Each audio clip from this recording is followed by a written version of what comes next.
케냐와 우간다가 마주하고 있는 아프리카의 한 지역입니다. 극심한 가뭄을 겪고 있는 케냐 정부는 국가 비상사태를 선포했는데요. 먹고 살기 위해 서로가 서로에게 총을 겨누며 죽음의 공포를 살아가고 있습니다. 하지만 이곳에 기적이 일어났다고 하는데요.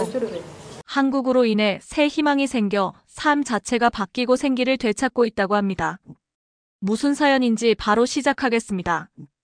안녕하세요. 제 이름은 나디아입니다. 케냐 북부의 투르카나에서 살고 있어요. 투르카나는 달의 땅이라고도 불립니다.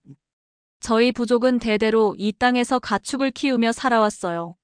예전에는 우기가 되면 초원이 푸르게 변했고 소들과 염소들은 풀을 뜯으며 평화롭게 지냈죠. 하지만 지금은 달라졌어요. 4년 전부터 시작된 가뭄은 우리의 모든 것을 바꿔놓았습니다. 투르카나의 아침은 언제나 달빛으로 시작됩니다. 지금은 많이 달라졌지만 그때를 생각하면 아직도 가슴이 먹먹해져요. 해가 뜨기도 전에 일어나 물을 길러가던 그 길이 아직도 발바닥에 선명하게 남아있는 것 같아요. 매일 새벽 달은 서쪽 하늘에 걸려 있었고 저는 물통을 들고 집을 나섰습니다. 그때 제 나이 18살, 부모님이 모두 떠나시고 나서 동생들과 함께 살기 시작한 지 1년이 막 지난 때였어요. 12살 때부터 해온 일이라 몸이 스스로 깨어났죠. 때로는 누군가가 제 등을 두드리는 것처럼. 새벽 2시, 달빛은 메마른 대지를 희미하게 비추고 있었어요. 집을 나서기 전 마지막으로 동생들 방을 들여다봤죠. 9살 사라와 6살 키프토는 달빛 속에서 고요히 잠들어 있었어요. 가끔은 제가 엄마가 된 것 같다는 생각이 들었어요. 그리고 그럴 때마다 덜컥 겁이 났죠. 제가 잘할 수 있을까? 이 어린 동생들을 책임질 수 있을까? 물을 깃는 곳까지는 2시간이 걸렸어요. 처음엔 혼자 가는 게 무서웠지만 시간이 지나면서 그 고요함이 좋아졌어요. 달빛 아래 걸으며 생각을 정리할 수 있었거든요. 때로는 어머니와 이야기를 나누는 것 같기도 했고요. 길에서 마주치는 다른 사람들과는 그저 눈인사만 나눴어요. 모두가 같은 마음이었으니까요. 우리 마을 사람들은 누구나 그 시간을 알고 있었어요. 해가 뜨기 전 달빛이 가장 밝은 시간에 물을 길러가야 한다는 걸요. 해가 뜨고 나면 걷기가 힘들어지니까요. 가뭄이 시작되고 나서는 더더욱 그랬어요. 4년이나 계속된 가뭄은 우리의 삶을 완전히 바꿔놓았어요. 물을 깃는 곳에 도착하면 이미 많은 사람들이 모여 있었어요. 새벽 4시, 우리는 서로 말없이 줄을 섰죠. 가끔은 물이 부족해서 빈 물통을 들고 돌아가야 할 때도 있었어요. 그래도 우리는 참을성 있게 기다렸어요. 다른 방법이 없었으니까요. 집으로 돌아오면 보통 해가 뜨기 시작할 때였어요. 사라는 이미 일어나서 키프토를 깨우고 있었죠. 우리의 하루는 그렇게 시작되었어요. 물로 쌀을 씻고 아이들을 학교에 보내고 어머니는 어떤 일이 있어도 아이들을 학교에 보내라고 하셨어요. 그게 어머니의 마지막 부탁이었으니까요. 이제 와서 생각해보면 그때의 고통이 우리를 더 강하게 만들었는지도 몰라요.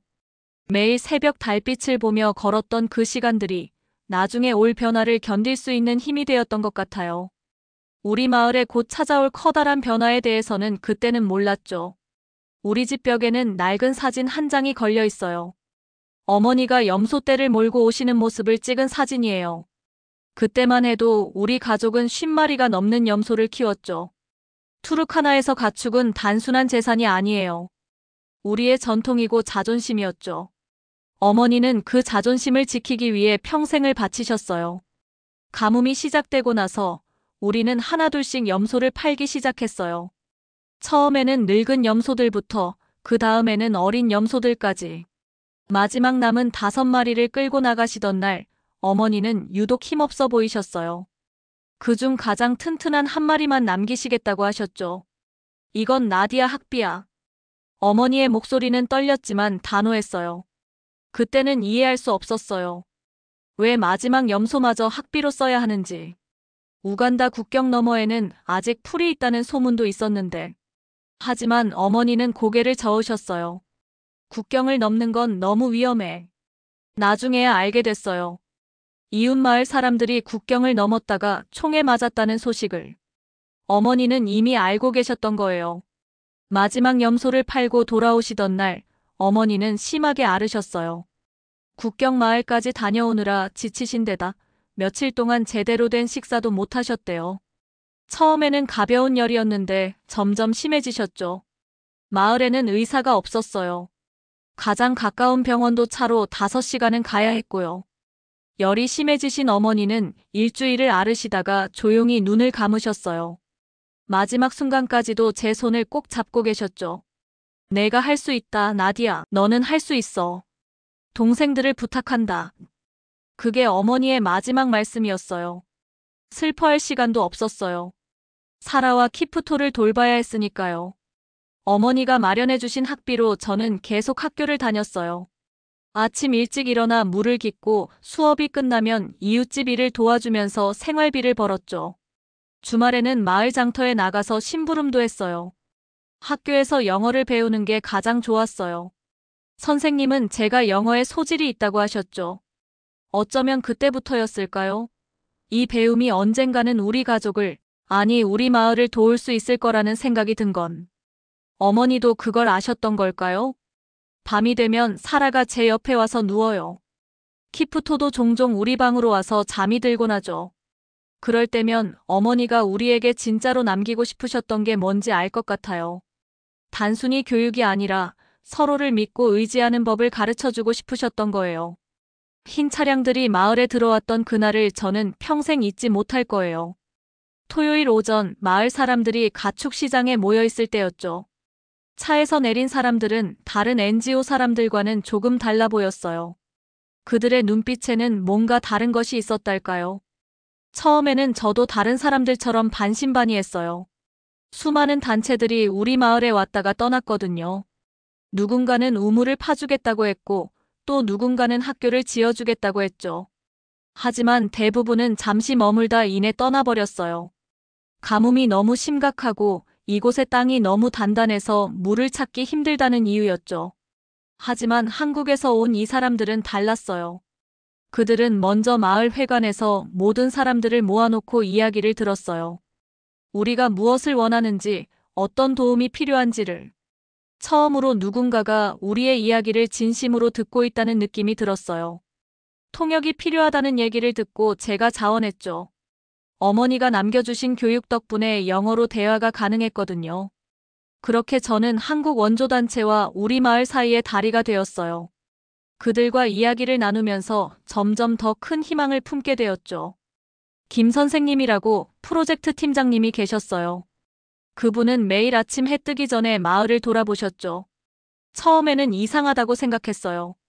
보통 외부인들은 더운 낮 시간을 피해 아침 늦게 일을 시작하는데 김 선생님은 우리보다 더 일찍 일어나셨거든요.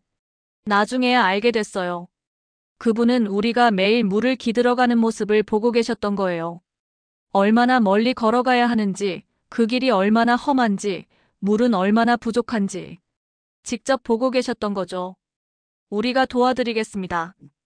하지만 이건 우리만의 프로젝트가 아니에요. 여러분과 함께 만들어가야 합니다. 놀라웠던 건 그들이 가져온 도면이에요. 우리 마을 전체를 위성사진으로 찍어왔더라고요. 빗물이 흘러가는 길, 지하수가 있을 만한 곳, 저수지를 만들기에 적합한 장소까지. 모든 것을 꼼꼼하게 조사해온 거예요. 이건 즉흥적인 계획이 아니었어요. 오랫동안 준비해온 거였죠. 마을 사람들의 태도도 조금씩 변하기 시작했어요. 특히 어르신들이 그들의 진심을 알아보셨죠. 이 사람들은 다르다. 정말로 우리를 돕고 싶어 하는 것 같아. 저도 같은 생각이었어요. 그들의 눈빛에서 진정성이 느껴졌거든요. 지금도 기억나요. 한국팀의 측량 기술자님이 저에게 설명해 주셨던 말씀. 나디야, 이 땅은 분명 물이 있어요. 우리가 찾아내서 여러분께 돌려드리겠습니다. 그때 처음으로 가슴이 떨렸어요. 진짜 변화가 시작될 것 같다는 예감이 들었거든요. 그리고 그 예감은 맞았어요. 우리 마을에 찾아온 변화의 바람은 우리가 상상했던 것보다 훨씬 더 크고 강했으니까요. 거대한 중장비들이 마을에 들어오던 날 사람들은 모두 놀란 눈으로 지켜보았어요. 투룩 하나에 이런 큰 기계가 들어온 건 처음이었거든요. 포크레인과 불도저, 덤프트럭들. 마치 거대한 철제 동물들 같았어요. 아이들은 신기해서 달려나왔고 어른들은 걱정스러운 눈빛으로 서로를 바라보았죠. 김 선생님은 마을 사람들을 모아놓고 설명해 주셨어요. 저수지를 만들기 위해서는 땅을 깊이 파야 하고 둑을 만들어야 한다고요. 여러분의 도움이 필요합니다. 우리 혼자서는 할 수 없어요. 처음에는 그 말씀이 겸손한 표현인 줄 알았어요. 하지만 나중에 알게 됐죠. 그건 정말 진심이었다는 걸. 공사는 예상보다 훨씬 힘들었어요. 투르카나의 땅은 너무 단단했거든요. 수천 년 동안 비가 내리지 않아 바위처럼 굳어버린 땅을 파내는 일은 중장비로도 쉽지 않았어요. 게다가 갑자기 불어오는 모래바람은 작업을 자주 중단시켰고 뜨거운 태양은 기계들을 과열시켰죠. 하지만 한국 엔지니어들은 포기하지 않았어요. 그들은 매일 새벽부터 늦은 밤까지 일했고 문제가 생기면 즉시 해결책을 찾아냈어요. 특히 기억에 남는 건 모래바람을 막기 위해 현지 전통 방식을 받아들인 거예요. 우리 부족이 사용하던 바람막이 방식을 보더니 그걸 공사 현장에 적용한 거죠. 마을 사람들도 하나둘 공사에 참여하기 시작했어요. 처음에는 단순한 일손 돕기였지만 점차 기술을 배우기 시작했죠. 한국 기술자들은 아주 작은 것까지 꼼꼼하게 가르쳐 주셨어요. 수위를 측정하는 법, 토양을 다지는 법, 경사도를 확인하는 법까지. 제가 통역을 하면서 가장 많이 들은 말이 있어요. 이렇게 하는 이유가 있습니다.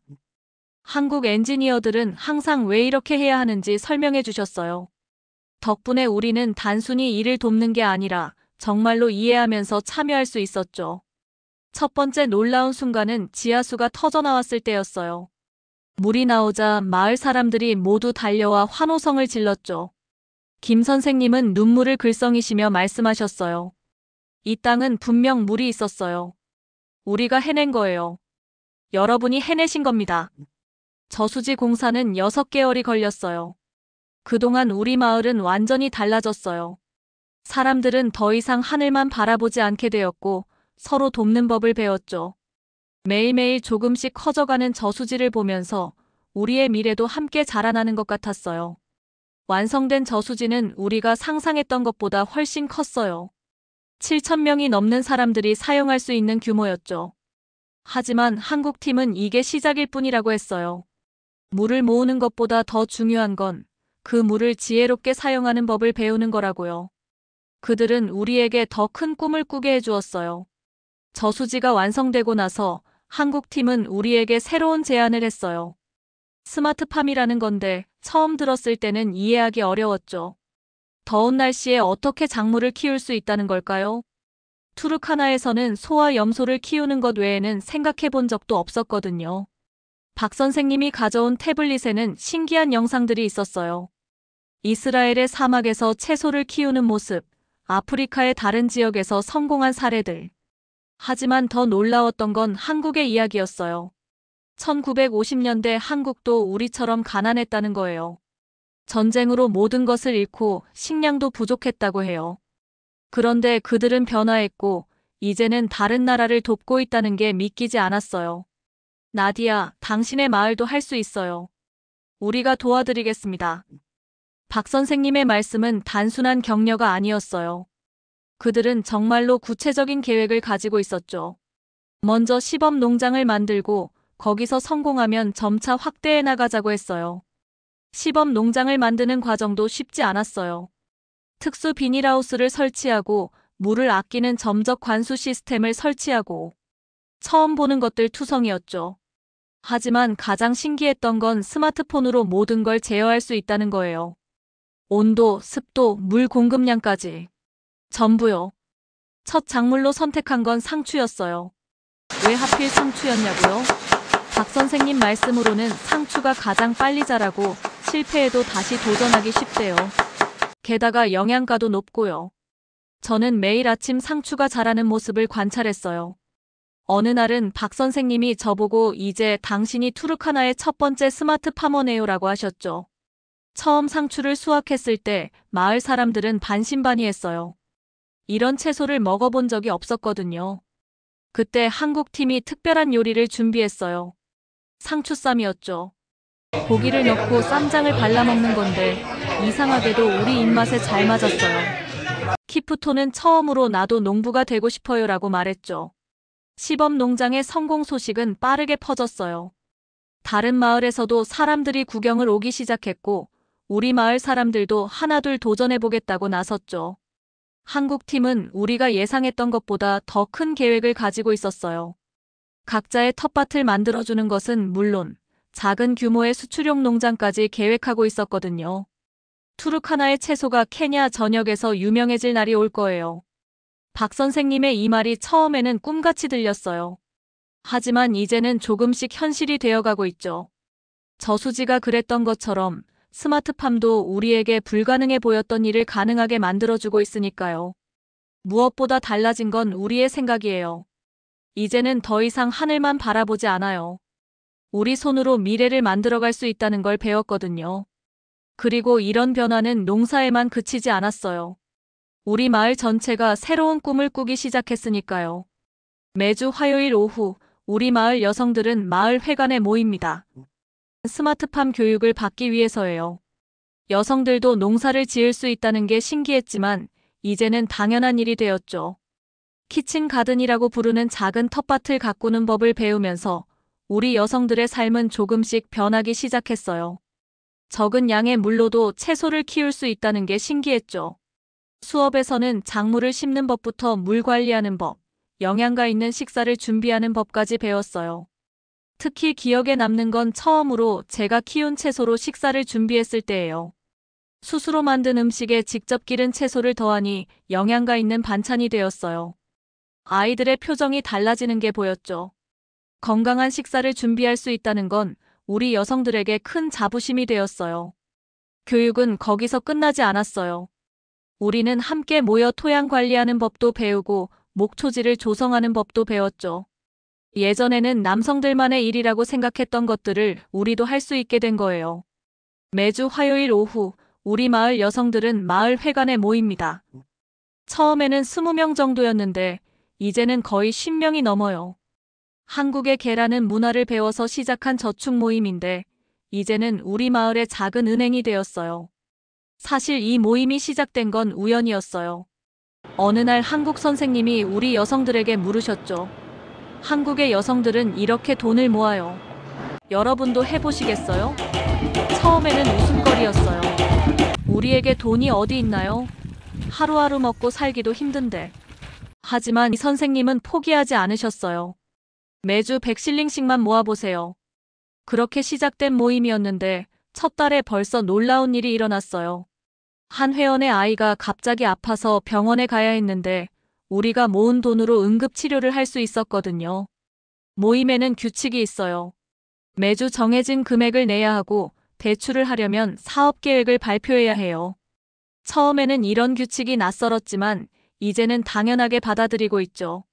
신기한 건 이 규칙들이 우리를 더 강하게 만들었다는 거예요. 우리 모임의 자랑거리는 긴급지원기금이에요. 매주 모이는 돈의 10%를 따로 모아두었다가 위급한 일이 있는 회원을 돕는 거예요. 출산, 질병, 학비, 어떤 어려움이 있어도 우리는 서로를 돕기로 했어요.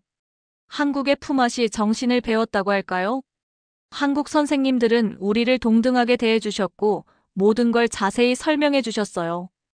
여성들이 자신감을 얻기 시작했어요. 이제는 마을 회의에서도 여성들의 목소리가 커졌고 스스로 결정을 내릴 수 있게 되었죠. 우리도 할 수 있다는 자신감이 생긴 거예요. 특히 자랑스러운 건 우리 아이들의 변화예요. 이제는 여자아이들도 학교에 다니는 게 자연스러워졌어요. 우리가 변화하는 모습을 보면서 여자아이들도 꿈을 키우기 시작했거든요. 나도 언니처럼 공부하고 싶어요라는 말을 들을 때면 가슴이 뭉클해져요. 얼마 전에는 다른 마을에서도 우리의 이야기를 듣고 찾아왔어요. 우리처럼 변화하고 싶다고 하더라고요. 한국 선생님들이 우리에게 가르쳐 주신 지식이 이렇게 퍼져나갈 줄은 몰랐어요. 이제 우리는 더 많이 배우고 싶어요. 농사일 뿐만 아니라 다른 기술도 배우고 싶고 우리 아이들에게도 더 나은 교육을 해주고 싶어요. 무엇보다 우리 스스로 변화를 만들어낼 수 있다는 걸 알게 된 게 가장 큰 배움이었죠. 처음 한국 선생님들이 목초지를 만들자고 했을 때 마을 사람들은 의아해했어요. 이 메마른 땅에서 어떻게 풀이 자랄 수 있을까요? 풀은 그저 하늘이 준 선물이라고만 생각했던 우리에게 직접 풀을 심고 키운다는 건 상상도 할 수 없는 일이었거든요. 하지만 한국팀은 이미 준비가 되어 있었어요. 그들은 가뭄에 강한 종자를 가져왔고 물이 부족한 환경에서도 잘 자랄 수 있는 방법을 연구해 왔더라고요. 자연이 주는 선물을 기다리기만 하는 게 아니라 우리가 직접 만들어낼 수 있어요 라고 말씀하셨죠. 목초지 프로젝트는 저수지 근처에서 시작됐어요. 처음엔 작은 구역이었지만 점차 넓혀갔죠. 주민들은 매일 아침 모여서 풀을 심고 물을 주는 법을 배웠어요. 한국 전문가들은 토양을 관리하는 법, 물을 아끼는 법, 가축들이 너무 많이 먹지 않도록 하는 법까지 꼼꼼하게 가르쳐 주셨어요. 놀라운 변화는 생각보다 빨리 찾아왔어요. 심은 지 몇 주 만에 첫 새싹이 돋았을 때 마을 사람들은 너무 기뻐서 잔치를 벌였죠. 그동안 불가능하다고 생각했던 일이 우리 눈앞에서 이루어진 거예요. 더 놀라운 건 풀이 자라면서 다른 변화도 생기기 시작했다는 거예요. 메마른 땅에 풀이 자라자 토양이 변하기 시작했어요. 비가 와도 더 이상 물이 그냥 흘러가지 않고 땅에 스며들었죠. 게다가 우리가 심은 풀 주변으로 다른 식물들도 자라나기 시작했어요. 마치 생명의 씨앗이 퍼져나가는 것 같았죠. 주민들은 이제 자발적으로 목초지를 관리해요.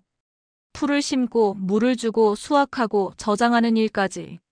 처음에는 한국 선생님들의 지도가 필요했지만 이제는 우리 스스로 할 수 있게 되었어요. 심지어 수확한 풀을 보관할 창고도 우리 손으로 지었답니다. 가장 큰 변화는 사람들의 마음가짐이에요. 더 이상 가뭄을 두려워하지 않게 되었어요. 우리가 무언가를 할 수 있다는 걸 알게 됐거든요. 언젠가 김 선생님이 말씀하셨죠. 자연은 우리가 노력하면 반드시 응답합니다. 그 말씀이 이제는 진심으로 이해가 돼요. 우리가 심은 풀 한 포기 한 포기가 이 땅을 바꾸고 있으니까요. 메마른 땅이었던 투르카나가 조금씩 생명이 넘치는 땅으로 변하고 있어요. 매일 아침 저는 목초지를 둘러봐요. 이제는 더 이상 먼 곳으로 풀을 찾아 떠날 필요가 없어요. 우리 손으로 만든 초원이 여기 있으니까요. 오늘 아침에도 전 해가 뜨기 전에 일어났어요. 하지만 이제는 물을 깃기 위해서가 아니에요. 저수지 근처에 있는 제 텃밭에 가보고 싶어서죠. 4년 전 한국 원조단체가 우리 마을에 온 그날부터 투르카나는 조금씩 달라지기 시작했어요. 지금 제가 서 있는 이 자리에서 보이는 풍경은 예전과는 완전히 달라요. 키친 가든에서는 채소들이 자라나고 마을 사람들의 얼굴에는 웃음이 가득해요. 사라와 키프토도 많이 자랐어요. 더 이상 배고픔에 시달리지 않아도 되고 매일 학교에 다닐 수 있게 되었죠. 어머니가 그토록 바라시던 모습이에요. 저녁이면 우리는 함께 모여 스스로 만든 음식과 텃밭에서 기른 채소로 영양가 있는 식사를 해요. 가장 큰 변화는 우리의 마음가짐이에요. 더 이상 하늘만 바라보며 기다리지 않아요. 우리 스스로 무언가를 할 수 있다는 걸 배웠거든요. 저수지를 만들고 스마트팜을 배우고 목초지를 가꾸면서 우리는 점점 더 강해졌어요. 한국 선생님들이 떠나시기 전에 하신 말씀이 생각나요. 그 말씀대로 이제는 우리가 스스로 이 모든 것을 관리하고 발전시켜 나가고 있어요. 다른 마을 사람들이 우리를 찾아오면 우리가 배운 것들을 나누어 주고 있죠. 7,000명이 넘는 사람들이 이용하는 저수지, 푸르게 자란 목초지, 영양가 있는 식사. 이 모든 변화가 마치 꿈만 같아요. 하지만 이건 꿈이 아니에요. 우리가 직접 만들어낸 현실이죠. 한국의 도움으로 시작된 작은 씨앗이 이제는 큰 나무로 자라났어요. 가끔 옛날 사진을 보면서 생각해요. 갈라진 대지와 마른 우물, 지친 표정의 사람들. 이제 우리는 알아요.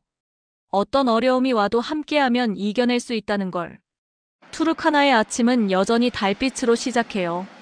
하지만 이제 그 달빛은 희망을 비춰주는 것 같아요. 어머니가 늘 말씀하셨죠. 내가 할 수 있다, 나디야. 이제 저는 자신 있게 말할 수 있어요. 네, 우리가 해냈어요. 그리고 앞으로도 계속해서 해낼 거예요. 오늘 사연은 여기까지입니다. 한국의 기술 보급으로 생명을 살린다고 하니 정말 감동입니다. 배움의 기회를 통해서 희망을 주는 정책은 앞으로도 계속되었으면 좋겠습니다. 여러분의 생각을 댓글로 남겨주세요. 사연이 마음에 드셨다면 좋아요와 공감은 큰 힘이 됩니다. 감동포착이었습니다. 고맙습니다.